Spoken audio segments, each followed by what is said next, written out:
This is Mark Bell from supertraining.tv, Super Training Gym, the strongest gym in the West, answering more questions for the Power Project. Also got a follow up to the last cliffhanger that I did. The last cliffhanger question was, when was Super Training Gym established? The answer is 2006. I know a lot of you guys probably know the answer to that, but the real answer is that super training was started in 1976 when I was born.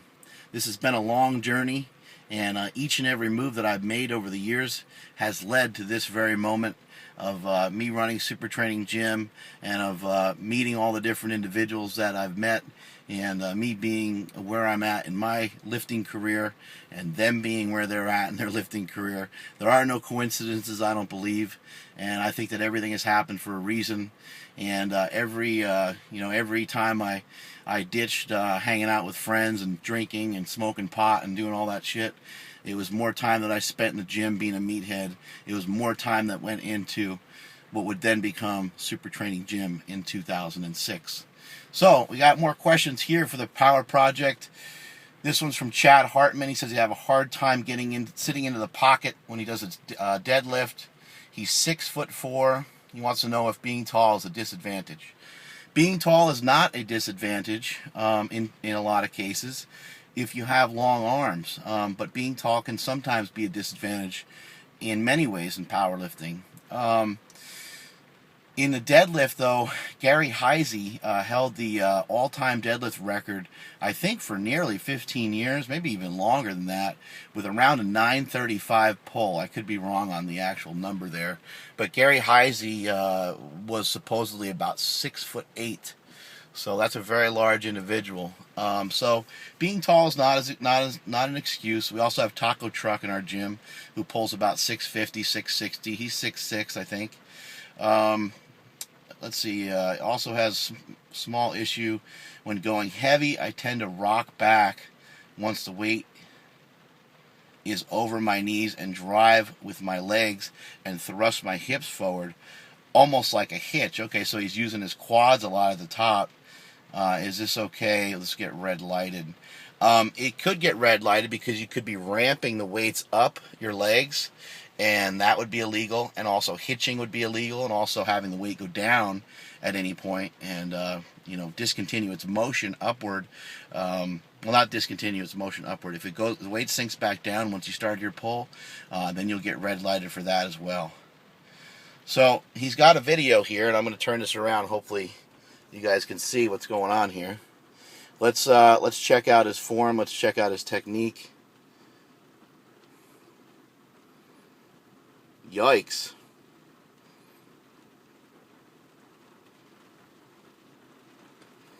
Let's see if we can watch that one more time. Watch that one more time, and let's see what happens here again. Again, on a deadlift, whether you're conventional or sumo, you always want your hips lower than your shoulders. Let's see if he does that. He started that way, and then his butt shot up. All right, a couple things are going on there. I think that number one, you can probably actually start with your hips a little bit higher than where they are, because your hips are moving about 4 inches, maybe even more, before the weight comes off the ground. So I would raise those hips up just a little bit, 2 inches or so, 3 inches, and you should still start with your hips lower than they were in that video once you initiated that pull, once that weight started to come off the floor. You got to get yourself tighter. You got to lock those weights in better.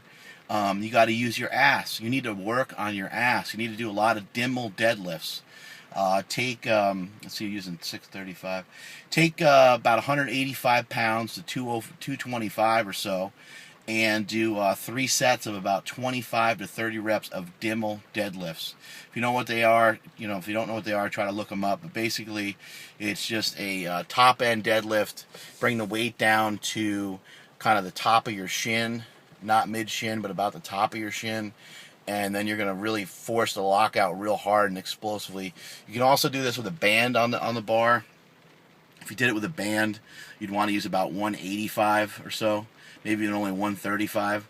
But you really got to pull hard, and you got to flex your ass. You're not getting your You're not getting your hips involved early enough in the pull.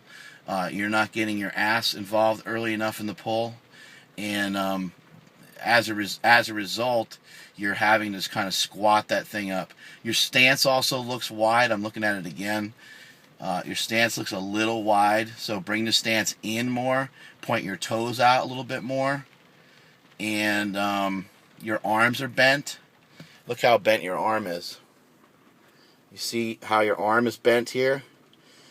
Your arm should be straight. If your arm is straight, that's going to pull the slack out of your arm, out of your shoulder, and out of your back, and that's going to create tightness. So your arm is bent, and then as you go to pull, now your arm is finally straight. So I know that you know how to straighten out your arm. You see that there? We'll back it up again. Watch how bent your arm is. Bent arm.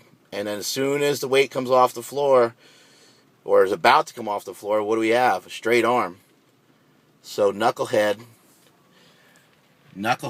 if you would have started out with your arm straight, you might have had a better success rate there of keeping the back in better alignment.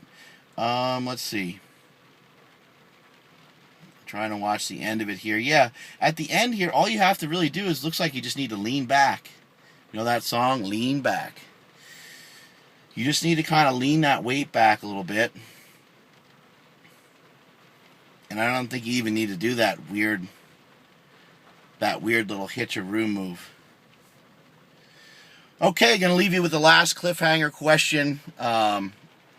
This one has to do with my brother Mad Dog, who, as all of you know, or many of you know, has passed away a couple years ago. And I want you guys to figure out, what is Mad Dog Mike Bell's greatest contribution to the world of pro wrestling? It's a pretty big contribution. Although he didn't make it to the tippy top the way he wanted to, he still left his footprint behind. And what is that footprint, or who is that footprint? That's the next cliffhanger, and that is it from supertraining.tv.